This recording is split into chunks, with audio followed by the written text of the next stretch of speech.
I le suafa manumalo o no tātou alii o Yesu Kiriso.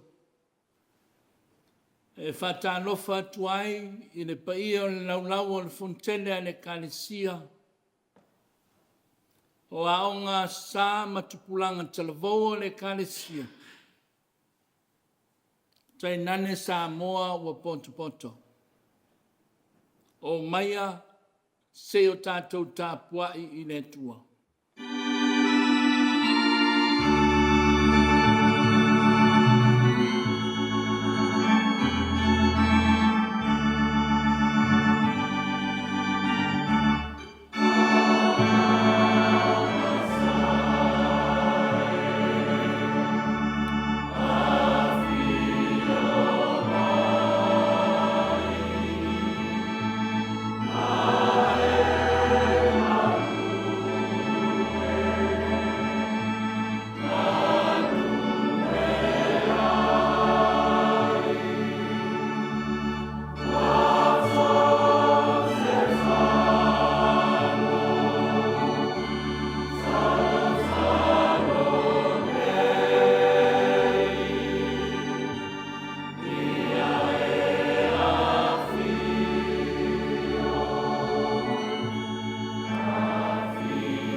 Leli ie, o te whanau na watu ia te oe malo loto. Ie whailo mai ia te au o wana. Ia e awa mai ia te au o mga ala. Ie manatua lo walofa muti vale malo wanga lelei. A wai talu mai ne vavau lava ia. Leli ie, aua e te manatua wanga sala ina o tau le lea, ma o sori tu la fono. A tusa mo lo walofa, i e manatua mai au ono lo wanga nei. Tātou tatalo le anganga pa ia. Le tua pa iai, le tua o le tama o le alo ma le anganga sa. O e lava o le tulu inga o le poto ma le vaipuna o me moni umalava. Mai ai le amatanga e le aiso na ngata anga. O le tua foi wali linga ifo lo wanganga e lunga o i lato uma. Ua nau ma mana nao i ai. O le nganga lea ua mawhai e o na mātou whalangolango i lawa fio le tua. Malo wa lofa tu noa. Talo ia whasau ina i mātou ma le mawhau fausise. Ma le loto le langona. Ina ia tono mātou mawhau fau. Ina ia mūfo i o mātou loto. Mātou te mawhai ai o na watu i lawa fio le tāpua inga moni lava. Te talo ia taitaina e lo lava nganga pa ia. Tupulanga talavau uma o le kalesia male atunu. Ina ia ola ia Yesu Kiriso. Ma ia au nei lato uma i lo malo i le lanolangi nei. Ono lo swafa Yesu ua tatalo atuai. Amen. O le atato vivi atu i le tua i le pese tol se lau limas fulmalfitu.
tauina le Afiafi paia le atua.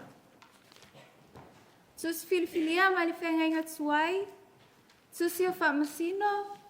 Ilona mata upu e sifunu ma le tasi. Tātou te whaitau whelawhilawhua I mai le whai upu e lua sifunu ma le iwa. Se ia whaapau mai le whai upu e whaasifunu. Faamasino. Mata upu e sifunu ma le tasi. Whai upu e lua sifunu ma le iwa. Se ia o I whaasifunu. Tātou te whaitau whelawhilawhua I iai. Whawhonga maia, ia whiong pa ia lo tātou ali. Wo o ia ia whata le anganga o le ali. O na aluane lea o ia I kiliata mamanase. Wo ia aluane fo I me sepa I kiliata. O na aluane lea o ia nai me sepa I kiliata. I le whanau ngā amu.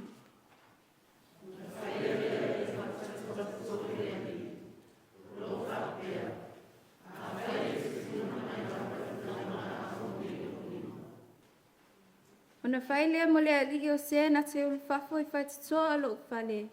E whawhita ia te au I lo upo I atu ma le manuia na I le whanau ngā amunu. Pe o te whai ia I le taulanga mu.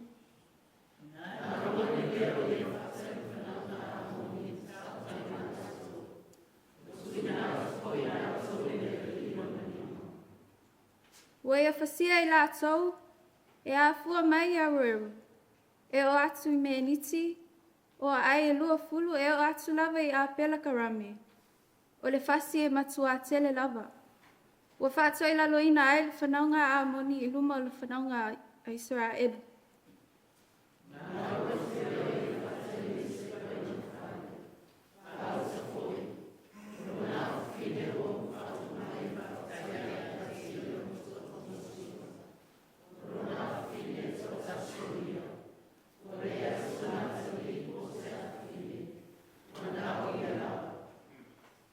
O e loa atu o ia, o na sae lea ia o na ofu, wa whai atu.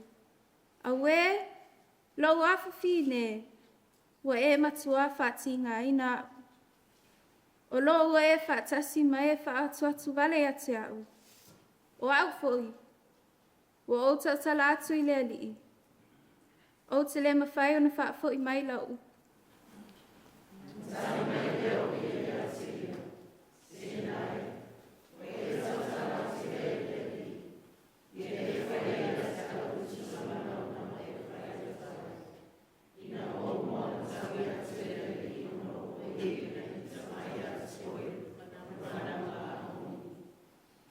Wa e whai mai fo I lona tama. Ia e whai a lenei mea ia te au. Tu mai ia te au I maasina e lua. O te alu atu ma o I foi lunga o maunga. Ma o tangi o na lo tau pou. O au atua ma uo.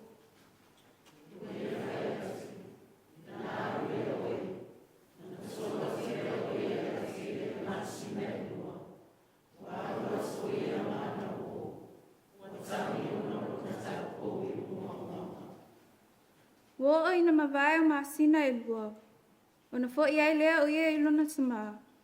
Wo ia whai ia te ia lana tauto sa na tauto ai. O ia fo I wale I loa satani. O na whai lea matu ia Israelu. O lea tau sama ma lea tau sama. O ia fino Israelu. Ia fino ia whata ki ia te.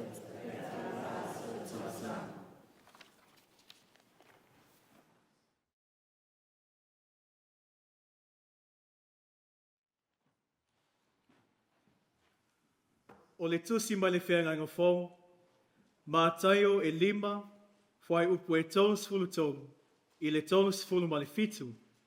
Ma taio e 5, whai upu e tonu sfulu tonu, I le tonu sfulu ma le fitu.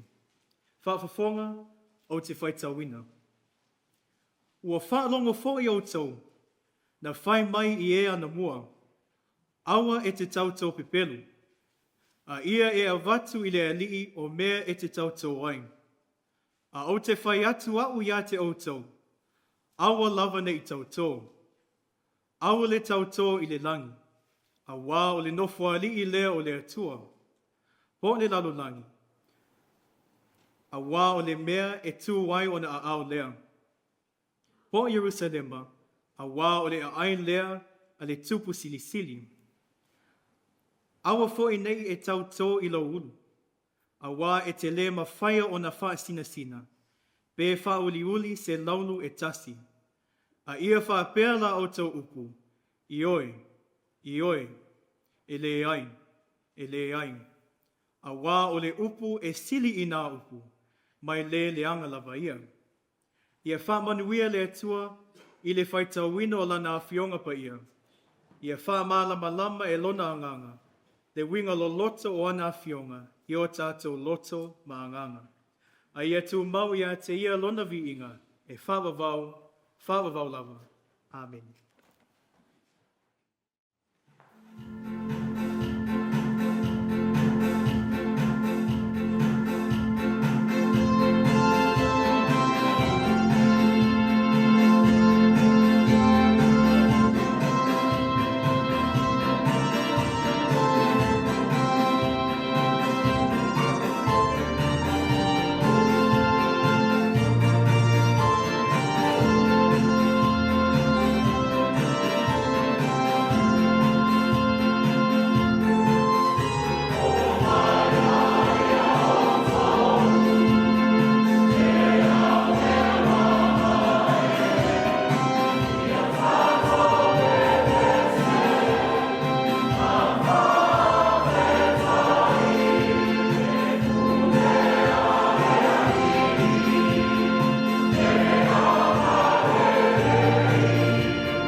tātou talusanga. O le tatalo le whawhetai, whato e senga, mamoli atu o tātou manao i le atua. Tātou wifo matatalu. Le tua mamanae, lo mātou tamai whababau. O le puno laua fio o le ola ma le malo si umalava. Ma o le pongai o melelei uma ma whaamanuianga o lo mātou ola. O le atua o le alofa fua, ma le alofa muti vale. O lo lava poto ma lo mata isau na e whai ai le fofuanga. Atoa ai mo mātou tangata. Mātou vi ia laua fio i le nei tai au. Awa ua toe au whanga poto lau o e ka le si au ai le manuia ma le file mu. Ina ua ala whai mai whanunga le lei, mai malo longo le pongisa ua mo atu. Ua wha malo pule, wha whetai alofa. Awa o lea ua mātou moli mauina i le nei tai au. Le soifua manuia lau e ka le si au au. O le laulau a whonua le whonotele, o ta māma tinao le ka le sia, o le nofua komiti, whapele au whainga luenga tutofi.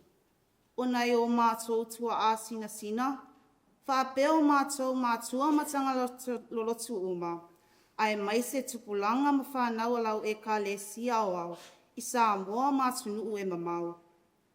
Vi ia laua fio tama, ona lau taitainga malu i le whainga malanga lau e ka le sia o au.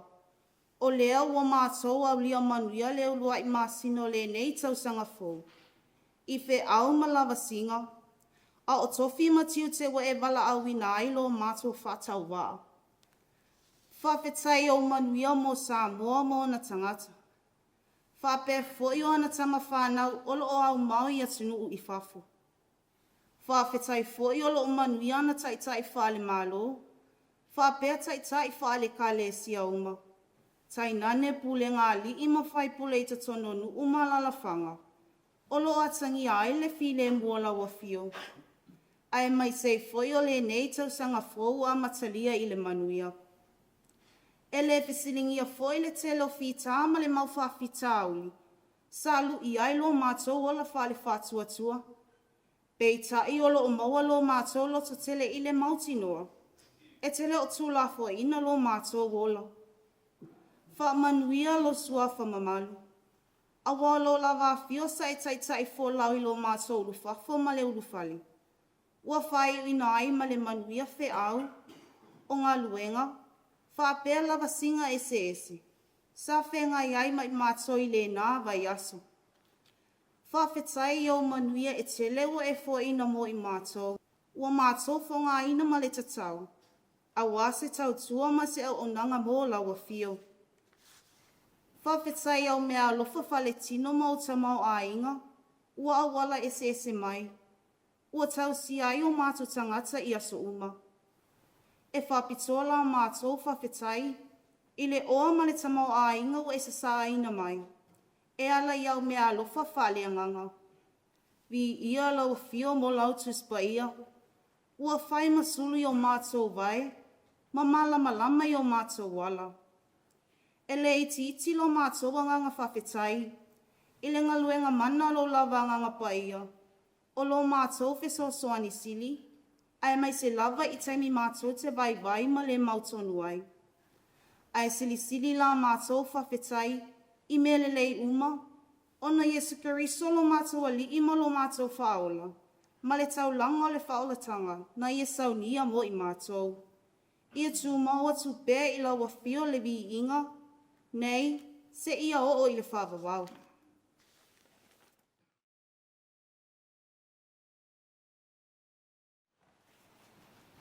Le atoa lo mātou ta māpa ia, o le sili, o na lata mai a te i mātou.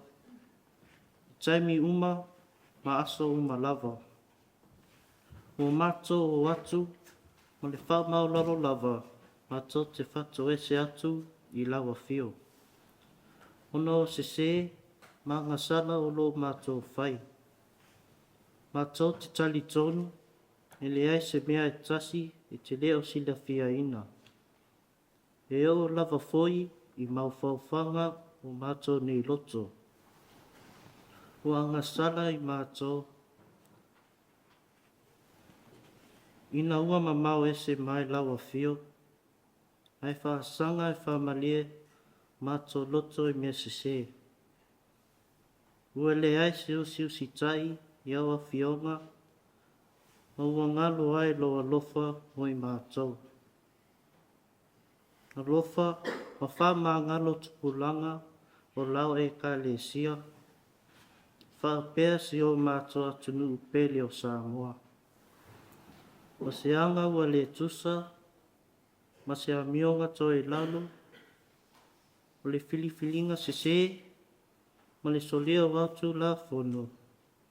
Mātou te o le atu, nei au lofa, wa whama ngalo I mātou. Whama ngalo lo mātou tu awanoa, le tia Apollo, mana whainga matanga, o lo awha ina, ma saua ina ai le tele o tupulanga. O mātou wha tonga tutama, ina ia vea pe lema leo ke viso, e vai mā ngalo ai ni o mātou sise. Fesoso ani mai anga ngasai, ina ia liua o mātou ne loto, I le salamu, talitonu, o whātua tua ai, ma le whamaoni I lawa fio. O mātou wala au mai le mau lalo lava, talia mai la mātou whatoisenga. E ala atu lava I le swafo Yesu, lo mātou whaola.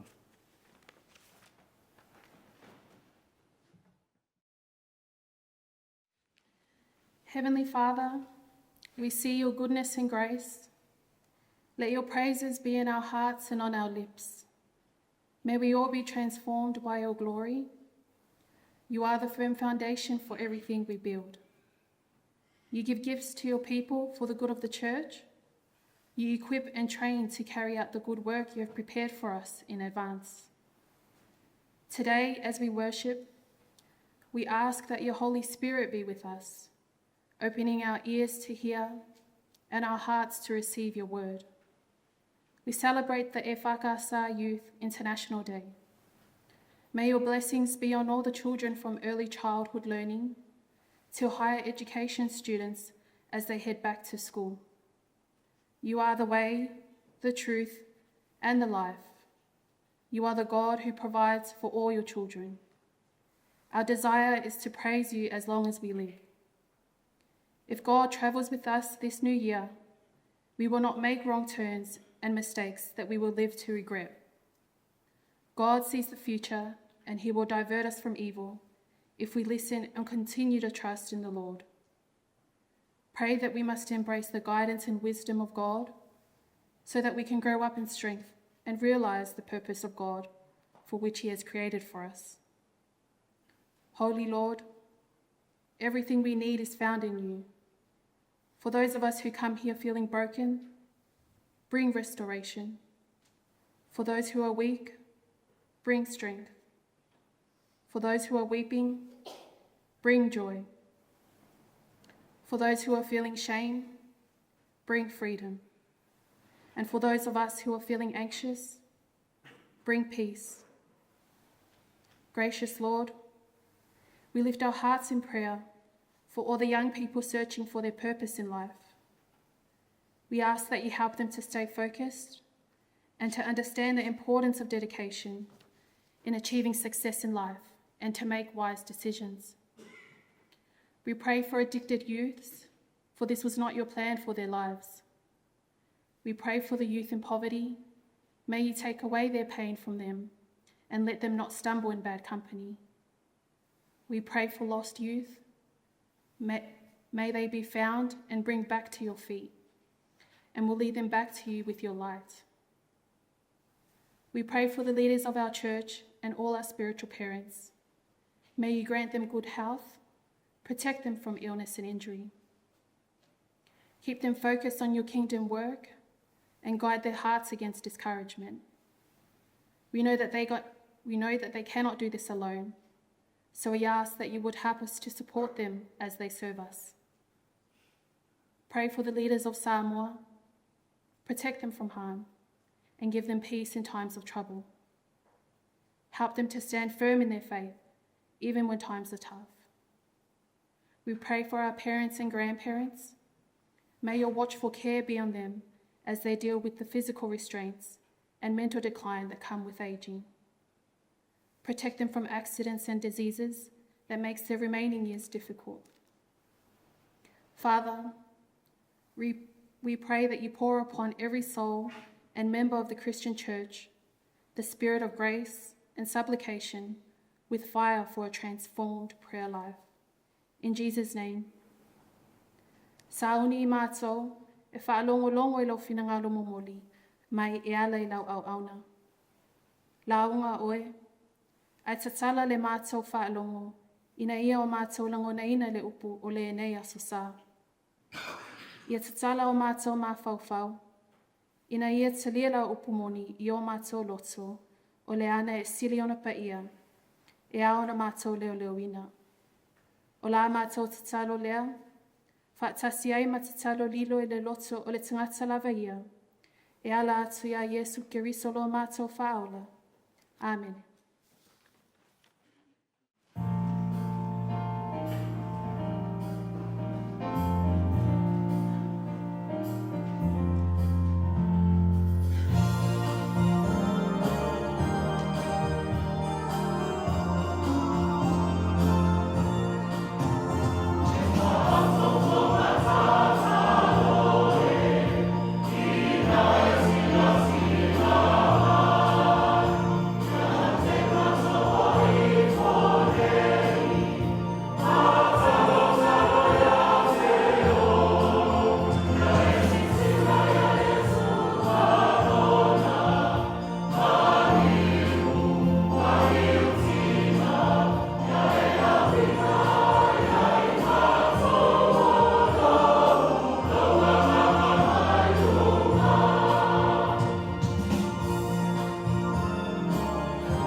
Tātou tutulai, ma whaitau whatasi re tau tinonga au taravoa lo tono o polo kalame whamonmone.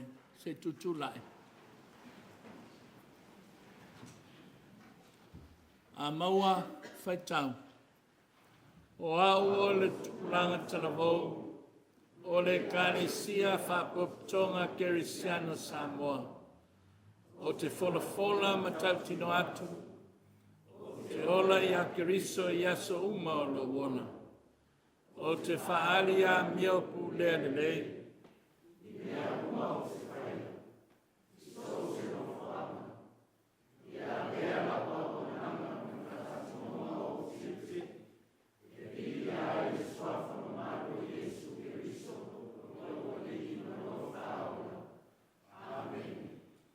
lalai lalo. O le launga le swafa mamalu o le tua, to tespa ia o le tua tama, o le alo, ma le ngang sa. Amen.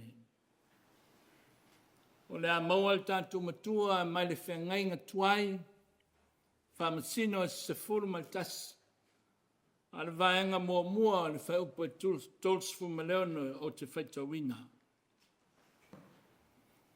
Se nai, o e tautala tu e I le li. Tamae, ia whaia ia tau e tusa malauna o e whaia tuai. My father, she replied, you have given your word to the Lord. Do to me just as you promised. O le manatu o fia wha mamafaina. O manuia o le tua e iai lea I le whātua tua e tu mau. The peace of God be with those who stand firm in their faith. Whamaile upo le tene talavou lea I le tala sa whaitawina. Tamae, wa e tau tala atu e I le li. Ia e whaia ia tau e tusa malauna wa e tau tala atu ai. Ina wa uma ona tawi atu e le li ona oe. Ie na ita mai atu oe o le whanaunga a moni. O le tautonga la wiloa. O le tautonga wala unga so foi e lau whailaunga. Ai le umalava lona sua malie. Ono lota oto ai tutonu se awa onga taua. Mo tangata uma. O tupulanga talavou. A toa foi mamatua. O le tautonga wa whaalia ai lona loto matua. Lona loto nuu ma lona loto ainga. Lona loto e kalesia. A mese ai lona loto alofa e lona atua e totas. Whalongo I lana tala sa whai lon tama. Whai mai tamae. Whaia ia tau e. Peona e tau tala tuai I le rii. O le tala e puna mai tonu le loto. Le loto wa fei le mea lofa le tua o lo iai. O ie fata. O te taua o se tasi o tamae whai mai e. E tele vave o na manatu I tele o teimi. E so na whai foi ana whai unga. E au noa malo na mawhau whau le le iai. O le winga o lo tafi. Na mamao ma le manatu o ie fata. O lana tautonga wa whai. E ono a fia aino na awhawhine. E mai e fata. O le tangata mua e urufafo mai lo na whale. Ma whawhai loa I ane I ate ia. O le nā. O le tangata le nā e osi ane taunanga I le rii. Ale me ofo le noto. Tu sai me le tala sa whaitawina. E le einisi o le ainga. Na la ua malo na whine. E le eiso na tuangane, e le eino na uso, e o aino na tinaena o ta ua maitala. No na winga. Tasi al tangata e ulufafo malfale. Na lo na fafine talavou. Ai atato vava aia il neitala. Sa le te tau lava o na whaia le tautonga I e fata. a wai whaia le tautonga e whata e le whaupa tol se fulu pe ona whaitawina. Ana fio ifo le ngango le tua le whaupa lua sifun maleiva. O le whasiri. O la ala mea wato e whaia e le tautonga. Pe e fōninga wata wā nawe e whata le nganga o le tua. Nene wa ia te ia le nganga o le tua. E sili ane ni ana tautonga i le nganga lea na ia te ia. O na tupu ai leo le fisili e. Na fia la iai le tua i le nā tautonga na whai. A tatu wawa ai e le tala lea. Pai mai e ngu le tua e mea atoa. E se mene tala ia Aperamo, malona tali o Isako, na wala awe le tua ave osi e le taulanga. Ao le tua foi, na toe fōa i le mamoe muli ana. E osi e le taulanga. Ao inei, e le ai e le whapena. O le winga o le mea, o le tautonga le tamale na whai. Sa le te taua na whainga. Wa lewa na malo le taua maamoni. Tusa pe whai se tautonga pele ai. E le tau whatau wina le mana o le tua. Ine mea whai e tangata. Ala mea whanoa noa i tene. E ai e whata e se ai amu e le a fine talavau e to tasi. Le polonga. Lea wa tū nei e whata i le taulotonga o whale tonu ma le mautonu. O whainga tā le upu alu i lumo le tua. Malona lofa sio na whawhinia talavau e to tasi. Ale tū ma le anga i sasae. Mai o le tangata e leu si tai lana tautonga e sala i le oti. E ma leia e whawavau lona ainga. E a fia e matupulanga e le i whana nau mai. O le sala unua lea. O le sala tu whasolo lea. Ua whavasenga nei le mawhau o le nei tene talavou. O le oti o lona tama. Ma le māleia o lona ainga. E whawhafonga e upo le tene talavou loto nuu, loto ainga, loto matua, loto alofa. Whai mai tamae. Whaia ia te au. E tusa malauna na e whaia tuai le tua. Oka se te neo le alofa. Le alofa o le nei tene talavou. Pai mai tamae. Ua ofo atu lo nei ola. Ina ia la vea ia i oe. Male a inga. Mai ia tau le leia ai lo ngoa i luma le tua. E se mali whaingata le nei ofo. A wā a fua atu i lona talavou. O lo tele aso o tutoe o lona ola. E ia te ia foi le whaitalia e whai mai a rese ai. Peitai. O maua lunga lava le alofa. Ua pai tumu le alofa o le nei tene talavou. Ua whasili a te ia lona tamā. Ma lona ainga. Nei lona ola talavou. Le tioa e a matane tana le sa whaitau nei. E au tū ia e whata.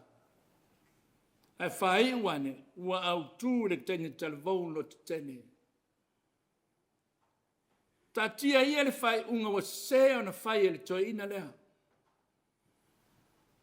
Ta tia fo le tana e whapea, na mata o toa i e whata. Ai whai wane o toa le tene talvou. Na tanata le whai unga na mata upolo whapea mai ai. Whawhai ne tausanga. O na o tene Israelu e. Whaivi ingo le awhawhinyo i e whata. E le whapea o na whai i isi toa manu o Israelu. A le ua whai e le nei tene talavou. Ma fua i sea. E whai pēr ma pine wha mau. E whai longa ai lona lofa moni.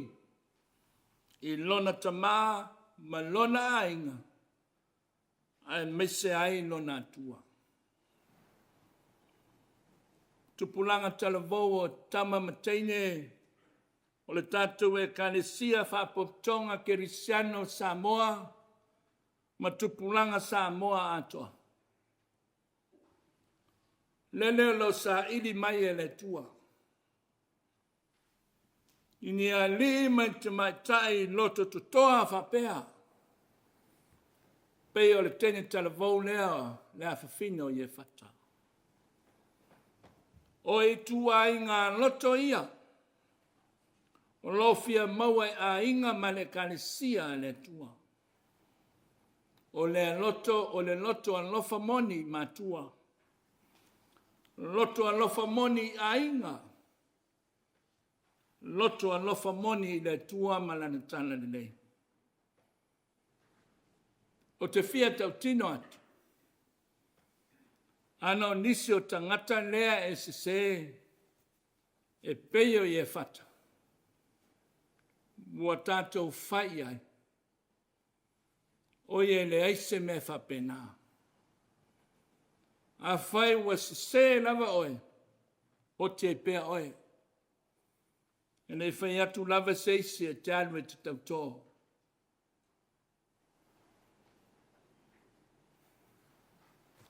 Tasi o mea wa tuputele i nei aso. Ua tū whesiri sili o tau tupulanga talavou. Tama mataine. Le sao ma le sese o matua. O te taofia le eise a whaina tele o iai. A ta tau fo i ai tātou matua. O na iai le nganga o le whamana malama. A ia manatua tama matene talavou o le kalesia. A walava ne yo atu. I se tūlanga e te manatua. O oe wa sili atu i lo tamā ma lo tina. Ma wa iei tupulanga talavou. E nonofo malau le vālea o latou matua. E mese ei tupulanga. Wale se fia whalongo mausitai matua, ma whaiwhi au, ma e matutua. E nana utoe whautua atu ia te utau tupulanga talavou le kalesia aua. Aua le whapea utau. O le upumoni. Pe fia ni o tau whainonga e le poto salalau. E le silia tu lava so o tau poto na i lo matua. Tu se lava pe le ia onga. Na ngai ese le poto ao. I le poto ao. Ese le poto e maua. I le iloa le olanga. Na lea na whata oto mai ai le tua la na tula fono e whasino i tupulanga talavou o tama mateine. Ea, whai mai i e awa i lo tamā ma lo tina. ina ia whaleva ai o waso le nuu. O le afo ina mai e le ni lo watua i ate oe. There was God's God blessings to all the youths. E whapea whaona o whautua i mātua. O le upu al poto. O wane o tau ono i o tau whanau. E ao na manatua. So se mea tātou te whai. E au fia e foi mā tātou whanau. E te tau foi o na tātou whanongongo. I nisi foi o teimi. Le mea o iai no lātou manao. Ma fua le leia tātou whai unga whai. A leo le whaulu tō lava o tātou tāofi nisi o teimi.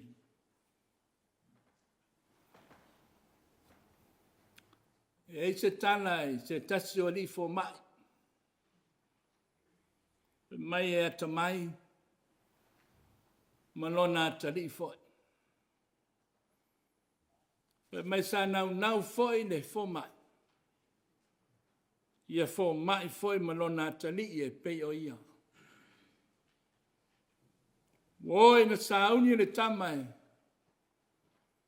Ola alwe a le university. Pai atu lolon tama. Atali o te loto e te alwe ave lau fafo mai pe o a. A musu le tama. O ia e fie insinia valele. Wa finau pea ma finau pea. Wa iwa na ustai le tama. Na alu lava lea ma le fia. E faile mana o lon tama. O le iunga. Fa mai na feio lava po le pasi. I le tausanga mua mua. Musu loe to e alu le aonga. Wa le fo mai. Wa le insinia valele. Awa nofo e le fale e peo se tame titi wa fa vale valea. O le fesili. O ai e tua ia. E tua ina le fina vale o lona tama. E le fa pea a fo mai le tama. Na te iai fua le wa fo mai a tuai malona atari. Le kalesia ma Samoa fa fonfonga. E le ngalue fa penane tua. E leo ni winga foi nao le tua. E ano no ai malasi. Ana me alofa e fa soa mai o na tangata. E fa soa mai la na pule. E fa soa mai lo na alofa tu noa. Ina ia maua le manuia ma le lumanai. O le tama ma le teni talavou. Pau lava le nei. Tupulanga uma o le kalesia. O le lumanai. O le lumanai wa saunia le tua mo o tau. O le whamoe foi o nisi a inga. Ma le ngaruenga le tua. O tau e whamoe iai. O le upo e masani ai. Whai mai o tau whanau. Ma tupulanga talavo. O tau o taiao le kalesia. Al taiao le kalesia.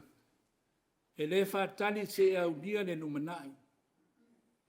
E a mata atu tutono le ainga. E tutono le kalesia. E fau atua ina le taiao le kalesia. I le tama ma le teni talavou. E ano anoai whangatau le awhengai ma o tau. E ne foi vai tau fou o savalia le ne tau sanga. Ai au telton. A fai e iate o tau le tua inga fatu lea. e peo le awhawhine o ie whata. O le loto tele, o le loto ainga, o le loto matua, o le loto ekalesia, ma le loto alofa i le tua. E mese ai le usitai mawhalong, o te tauwhi, o le awha manuia le tua i lolu manai. Ia whamanuia le tua e tupulanga talavou uma o le kalesia ma le atunu. O tama mataini, ia iai le manuia ma le angale le tele o le tua. Ia soifua ma ia manuia ono Yesu. Amen. Lua se lau 5 pese, tātou te whae ua.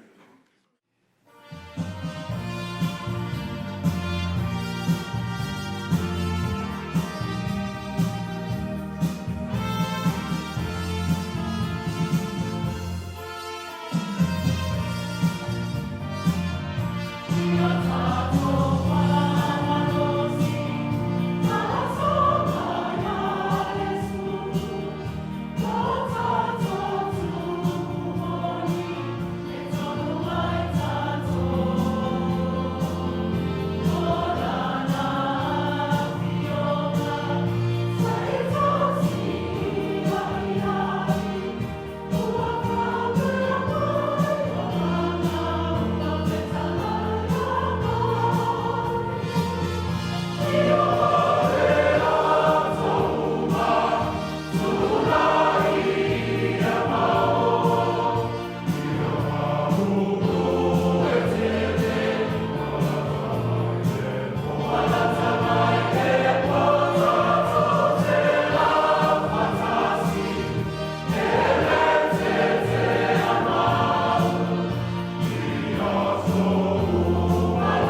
O le talo le whamanuia, se o tātou tutu lai whatasi, tu maumai o mātou lunga, ma lunga o lau whanau uma le lalolangi ato, le manuia ma le file mua oe lo mātou tama, le alofa sisi le eso Yesu Keristo lo mātou ali ma le whaola, ile ma le maftanga whai pēr ma lo lava ngā paia.